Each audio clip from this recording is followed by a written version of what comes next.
Bismillahirrahmanirrahim. Assalamualaikum warahmatullahi wabarakatuh. Perkenalkan, saya Arindia Nirmala, mahasiswa Magister Pendidikan Dasar semester 3 Universitas Terbuka Jakarta dengan nomor induk mahasiswa 501200653. Pada kesempatan kali ini, saya akan menyampaikan tugas diskusi sesi 1, studi komparatif pendidikan dasar di berbagai negara dengan topik analisis isu sosial politik dan isu sosial budaya pendidikan dasar. Saat ini saya menjadi seorang guru di SD Islam Al-Ikhlas yang beralamat di Jalan Cipete 3 nomor 10, Kecamatan Cilandak, Kelurahan Cipete Selatan, Jakarta Selatan.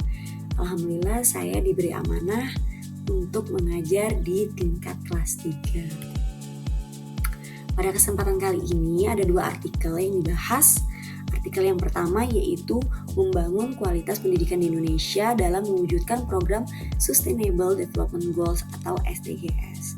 Artikel yang kedua yaitu analisis dampak pembangunan infrastruktur pendidikan terhadap peningkatan akses dan kualitas pendidikan anak-anak di wilayah pedesaan. Sebuah kajian kemanusiaan di negara berkembang. Dari kedua artikel tersebut, saya menemukan permasalahan isu sosial politik dan permasalahan isu sosial budaya. Saya akan menjelaskan permasalahan isu sosial politik terlebih dahulu. Yang pertama yaitu adanya kesenjangan akses pendidikan antara di kota dan di desa. Yang kedua, distribusi guru yang tidak merata di wilayah Indonesia. Yang ketiga, rendahnya kompensasi bagi guru. Yang keempat, ketidakmerataan kebijakan pendidikan yang ada di Indonesia. Adapun permasalahan isu sosial budaya, yang pertama, kesenjangan budaya antara kota dan desa. Misalnya, di kota masih sering mengalami hambatan transportasi untuk anak-anak berangkat ke sekolah karena memiliki akses yang cukup sulit dan jarak yang cukup jauh. Sedangkan di wilayah perkotaan, akses menuju sekolah sudah jauh lebih baik, jauh lebih bagus, dan kendaraan umum yang dapat mengantarkan anak-anak ke sekolah tersebut sudah cukup banyak. Lalu kesenjangan yang masih tampak jelas adalah kesenjangan infrastruktur sekolah yang berada di desa dan berada di kota. Permasalahan kedua yaitu masih adanya diskriminasi dalam mengakses pendidikan bagi anak-anak perempuan, terutama yang tinggal di desa-desa. Yang ketiga, masih rendahnya budaya literasi. Yang keempat, kurangnya partisipasi masyarakat dalam pendidikan. Dari artikel tersebut, hasil yang dapat saya simpulkan yaitu pertama, faktor utama rendahnya kualitas pendidikan disebabkan karena efektivitas pembelajaran yang masih cukup lemah, sarana prasarana yang masih minimum, dan rendahnya kompetensi yang dimiliki oleh seorang guru. Selanjutnya yang kedua, perbaikan fasilitas meningkatkan akses dan partisipasi siswa. Dengan fasilitas yang baik, siswa-siswa akan lebih merasa tertarik untuk sekolah dan belajar di tempat tersebut. Yang ketiga, pelatihan guru memberikan dampak positif.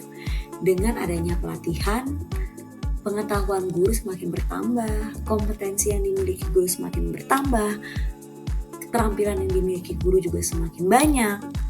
Maka itu akan memberikan dampak positif bagi pendidikan yang ada di Indonesia. Dan hasil penelitian yang terakhir yaitu upaya peningkatan kualitas pendidikan harus terintegrasi dengan pemerataan akses, penguatan profesionalisme guru, penyediaan prasarana yang memadai.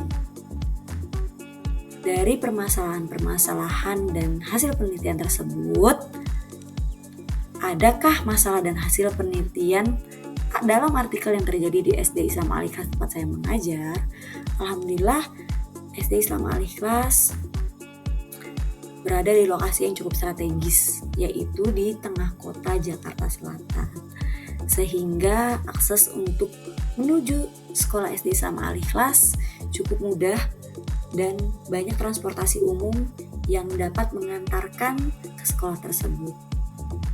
Di SD Islam Al-Ikhlas terdapat 78 guru dengan memiliki kompetensi yang kurang lebihnya sama karena kita selalu dibekali oleh pelatihan, dibekali oleh diskusi bersama antar guru di SD Islam Al-Ikhlas, sehingga kompetensi yang dimiliki oleh guru tidak jauh berbeda. Selanjutnya,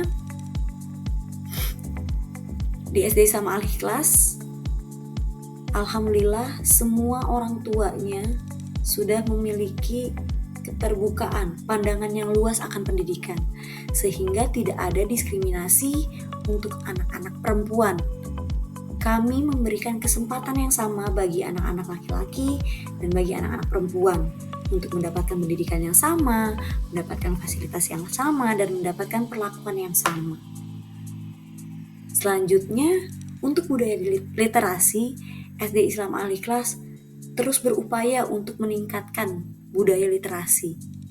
Kami memanfaatkan perpustakaan sekolah, memanfaatkan perpustakaan digital sekolah, dan memanfaatkan lab komputer untuk meningkatkan literasi pada anak-anak dan pada dewan gurunya. Selanjutnya, di SD Islam Al-Ikhlas, kami selalu melibatkan masyarakat dalam proses pembelajaran. Salah satu contohnya adalah kegiatan guru tamu. Kami melibatkan masyarakat di sekitar untuk menjadi guru tamu, untuk menyampaikan materi-materi di sekolah kami. Ataupun jika ada kesempatan, kami akan datang ke tempat masyarakat sekitar untuk menggali informasi, mencari informasi, sehingga pembelajaran dapat berkolaborasi dengan masyarakat sekitar. Sarana dan prasarana di SD Islam Al-Ikhlas, alhamdulillah sudah cukup baik dengan memiliki 4 lapangan, memiliki 2 lab komputer, memiliki 1 lab IPA, memiliki 1 ruang musik, dan kami memiliki masjid yang dapat dimanfaatkan dalam kegiatan pembelajaran. Perpustakaan kami juga sudah ada perpustakaan digital, sehingga memudahkan siswa untuk melakukan penambahan informasi, membiasakan membaca dari rumah. Di SD Islam Al-Ikhlas juga sering sekali melakukan pelatihan untuk para guru, baik itu pelatihan internal maupun pelatihan eksternal.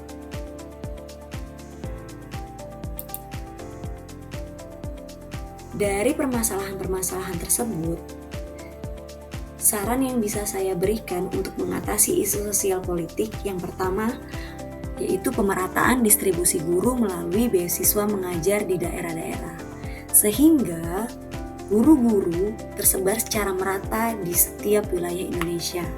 Yang kedua, peningkatan kesejahteraan guru, terutama guru-guru yang berada di daerah pedesaan.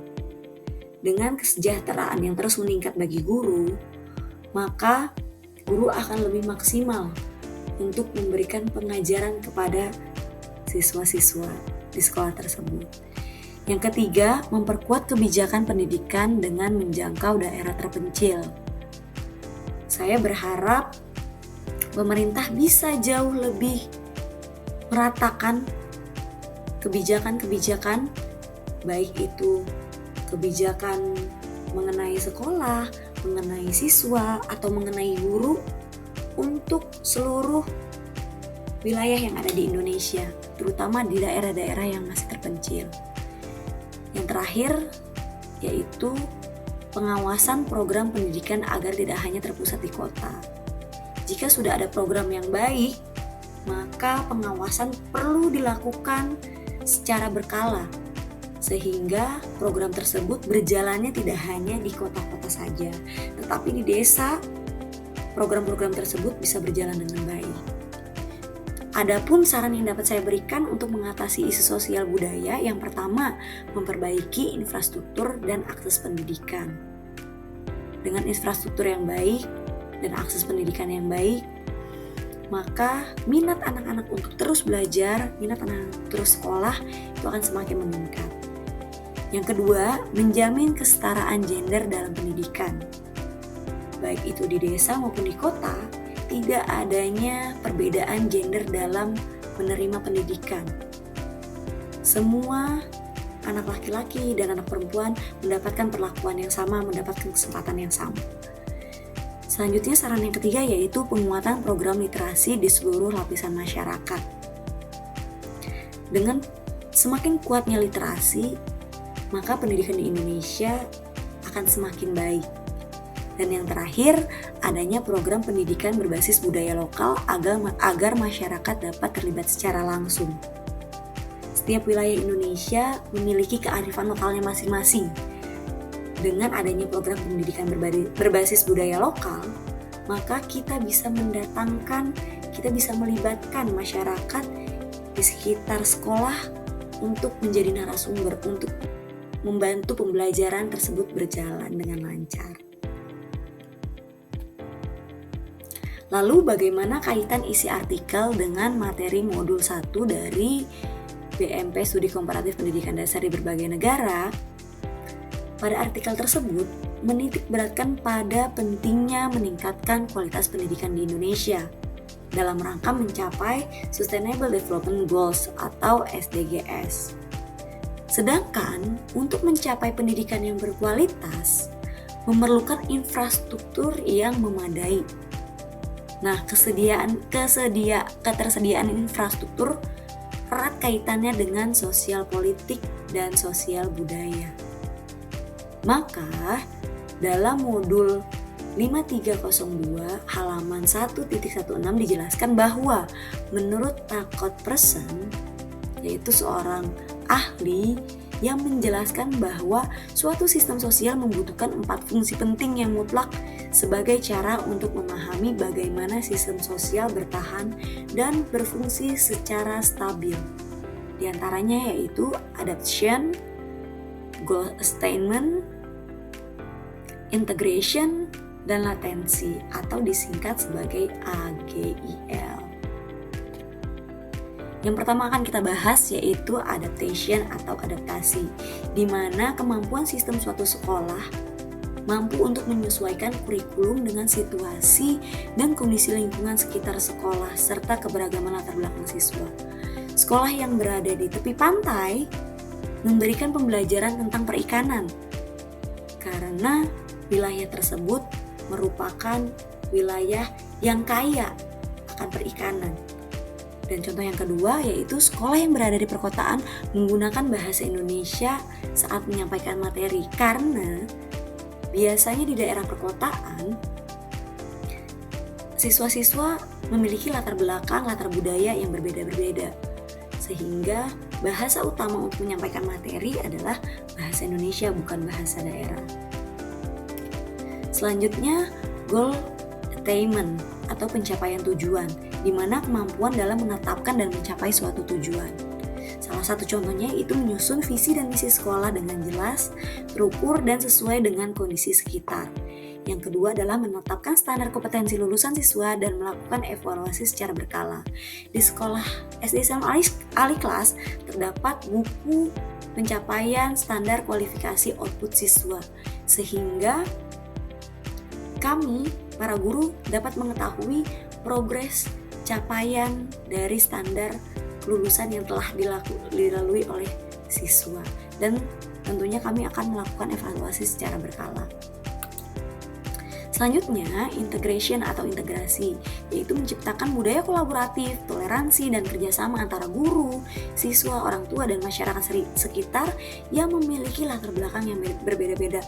Contohnya, di SD Salma Aliklas selalu melibatkan orang tua atau POMG dalam kegiatan evaluasi sekolah, sehingga kami dapat masukan dari orang tua terkait kegiatan dan proses pembelajaran yang sudah dilaksanakan di sekolah. Yang kedua, membangun komunikasi yang baik dan saling menghargai antara guru dengan orang tua ataupun dengan masyarakat sekitar.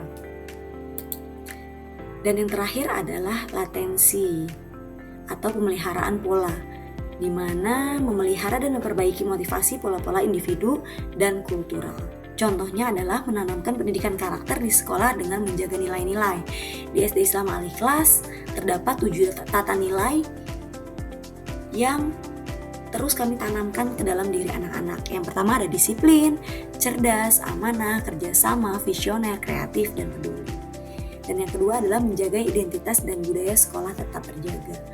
Dengan adanya identitas dan budaya sekolah, anak-anak akan lebih mudah terbentuk karakter yang sesuai dengan visi dan misi sekolah tersebut. Dari penjelasan yang telah saya sampaikan tadi, kesimpulan yang dapat saya sampaikan adalah masalah pendidikan yang ada di Indonesia dapat diatasi, salah satunya dengan meningkatkan infrastruktur dan pemerataan akses pendidikan. Tentunya untuk mencapai keberhasilan tersebut, pendidikan di Indonesia sangat memerlukan penyesuaian atau adaptation, mencapai tujuan atau goal attainment. Yang ketiga, integrasi semua pihak atau integration, serta pemeliharaan nilai sosial budaya atau latensi secara berkesinambungan. Cukup sekian yang dapat saya sampaikan. Mohon maaf apabila ada kekurangan, kesalahan dalam penyampaian. Semoga bermanfaat. Terima kasih. Wassalamualaikum warahmatullahi wabarakatuh.